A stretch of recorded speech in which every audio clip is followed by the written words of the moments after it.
In the world of Hunter x Hunter, we have witnessed many so-called geniuses. If Zushi at the Heavens Arena represented a talent seen once in 100,000 people, then Gon and Killua were talents seen once in 10 million. Above them stood the monsters like the Phantom Troop and the Royal Guards. We marveled at their growth and aspired to their strength. However, right now, aboard the massive colonization vessel, the Black Whale, heading toward the Dark Continent, an entity is being born that mocks the very definition of genius as we know it. The fourth prince of the Kaken Empire, Tserriednich Ro. Today, we will thoroughly explore the bottomless malice this man possesses, his blasphemous growth speed that makes even Gon and Killua look slow in comparison, and the two monsters that serve him. Chapter 1, Geniuses of Light, and Their Path of Blood and Sweat. For comparison, let us first recall the standard we know well, Gon and Killua. The process by which these two mastered Nen was never a smooth or easy path. They received their baptism of Nen at the Heavens Arena. Under the guidance of an excellent teacher, Wing, they forced open their life energy nodes, a rough treatment just to stand at the starting line. From there, they spent days engraving the four major principles, Ten, Zetsu, Ren, and Hatsu, into their bodies. Even for Gyo, the advanced technique of concentrating aura in the eyes, it took them months to use it at a practical combat level. Later, in Greed Island, they trained under a master of Nen, Biscuit Kruger. They cut down on sleep and stacked training upon bloody training to finally glimpse the shape of their special moves. Yes, the genius of Gon and Killua was built upon speed of absorption, overwhelming combat experience, and the resolve to survive near-death situations. They were geniuses of light who polished the rough stone of their talent with the file of hard effort. Chapter 2, The Man Who Tramples the Process. But what about Tserriednich? He has no guiding master like Wing or Biscuit. In fact, his Nen instructor, the private soldier Theta, was actively plotting to prevent him from learning Nen, and even waiting for a chance to take his life. An instructor educating with murderous intent. Normally, this would be the worst possible environment, making the mastery of Nen impossible. However, Tserriednich turned even that malice into nutrition for his growth.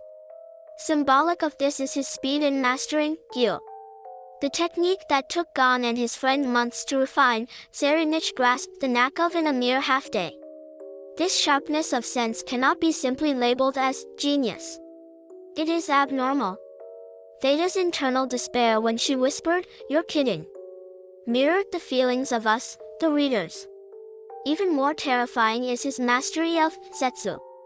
Usually, Zetsu, shutting off one's aura completely during combat, is a suicidal act that reduces defense to zero, requiring extreme concentration. Yet, Tserriednich, while harboring complex emotions of suspicion towards Theta, murderous intent, and excitement, mastered high-level Zetsu as naturally as breathing. While Gon and Killua climbed the stairs step by step, he acts as if he was standing at the summit from the very beginning. This unreasonable shortcut highlights the eerie nature of Tserriednich's existence. Chapter 3, Profane Aura and the Double Guardians. It is not just the speed of his growth. In terms of quality, he is entirely alien. In the water divination test used to determine Nen type, Gon made the water overflow, and Killua changed its taste. Their results reflected their pure individuality. In contrast, what was Tserriednich's result? The water in the glass turned a murky, sludge-like black, emitting a foul stench, and the leaf floating on top rotted and crumbled away. If I become king, the first thing I'll do is divide the citizens into two groups, useful trash and useless trash. His arrogant elitism and his sadism, calling the dismantling of young people hard, are directly manifested in the nature of his aura. And attending this man, wrapped in such an ominous aura, are two distinct monsters. This is a crucial point. Behind him lies a mix of a parasitic curse and self-generated malice. The first monster, the Guardian Spirit Beast. The first is the Guardian Spirit Beast, manifested by the ancient ritual of the Kaken royal family. Its appearance is by far the most repulsive among all the princes. It has the neck of a supple woman, but the body of a four-legged horse. It wears high heels on its hooves, and inside its mouth exists another face. This beast, a mixture of beauty and grotesquerie, absolutely does not forgive lying women. It marks those who lie to its master with a scratch, and upon a second lie, it transforms them into something that is no longer human. This is an automatic intercepting curse designed solely to protect Tserriednich. The second monster, the overflowing talent. And then, the second one. This is the entity that shows the definitive difference between him and Gon or Killua. Irrelevant to the ritual, this is a nameless nin beast that Tserriednich created unconsciously during his training.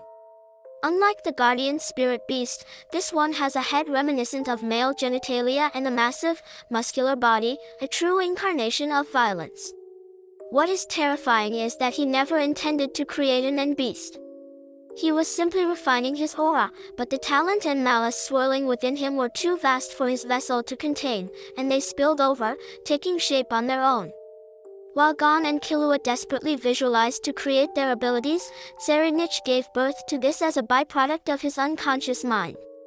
Chapter 4, The Ability That Must Not Be Completed, Parallel Future. If you lie, you are eaten by the guardian spirit beast. If you direct killing intent toward him, the self-made nin beast reacts. While possessing this ironclad defense, he finally obtained a spear. That is the specialist ability, Parallel Future, Terror Sandwich. Close your eyes and perform Zetsu. With just that simple trigger, a composite ability of precognition and reality alteration activates. He can see the future 10 seconds ahead, and furthermore, within that future, only he can move freely. Those around him continue to perceive the illusory 10 seconds before the alteration, and by the time they realize it, reality has already been rewritten. This is an extremely powerful ability, nearly invincible upon first encounter, conceptually similar to King Crimson from JoJo's Bizarre Adventure. Moreover, no one taught him this. The anomaly caused by Melody's performance on the ship, the psychological warfare with Theta, his brain reacted to these stimuli and crystallized them into an ability on its own. This is just too much fun. The evil smile he wore when he understood his own power. It was a terrifying expression, mixing the innocence of a child given a new toy with the arrogance of a dictator convinced he can bend the world to his will. Epilogue, Ticket to the Dark Continent. Psychological traps, physical bodyguards, and the domination of time. The man named Tserriednich Huiguo forms a complete, inviolable territory with these three elements. Tserriednich is reaching a domain in just a few days, and with a self-taught style that took Gon and his friends years to reach.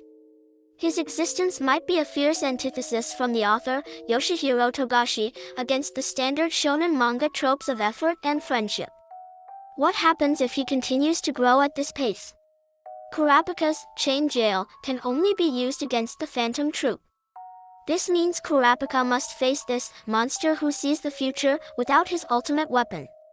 The final owner of the Scarlet Eyes, and the worst prince of the Kaken Empire. When his talent fully blooms, it may very well be the bell that tolls the end for the Black Whale, or perhaps for the Dark Continent itself. We are currently witnessing, in real time, the birth of a true monster that even legendary hunters cannot easily touch.